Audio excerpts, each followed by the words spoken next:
అందరికి నమస్కారం. హ్యాపీ హోలీ.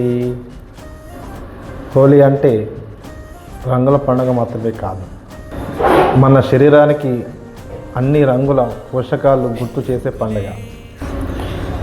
ఈ హోలీ పండుగలో మనమందరం రంగులతో ఆడుకుంటాం, కానీ మన ఆరోగ్య విషయంలో కొన్ని జాగ్రత్తలు కూడా తీసుకోవాలి. ఇది చూడండి, రెయిన్బో డైట్. బయట రంగులతో ఎలాగైతే ఆడతామో మన ప్లేట్లో కూడా రెయిన్బో కలర్ రంగురంగుల కూరగాయలు, విటమిన్స్, మినరల్స్ కూడా చాలా అవసరం. మన శరీరానికి అన్ని రకాల విటమిన్స్, మినరల్స్, యాంటీ ఆక్సిడెంట్స్ కూడా మనకు చాలా అవసరం.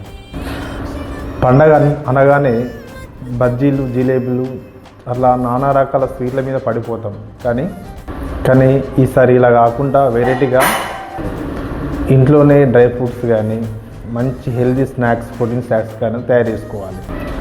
రంగులు వాడుతున్నప్పుడు కనీసం ఎనర్జీ కోసం డిహైడ్రేషన్ కాకుండా శరీరం 3-4 లీటర్ల మంచి వాటర్ కూడా తీసుకోవాలి. ఇది మన శరీరాన్ని కూడా లోపల నుండి చాలా ప్రశాంతంగా కూడా ఉంచుతుంది. హోలీ అయిపోయిన తర్వాత మన బాడీకి డీటాక్సిన్ డే అని కూడా చాలా అవసరం ఉంటుంది.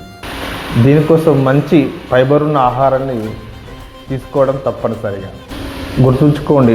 నిజమైన సరైన న్యూట్రిషన్ ఉంటేనే మన జీవితం నిజమైన ఉత్సాహంగా, రంగులు కూడా ఉంటాయి. మీ అందరికీ ఆరోగ్యకరమైన మంచి పోషకాలున్న హోలీ పండుగ శుభాకాంక్షలు. Thank you very much.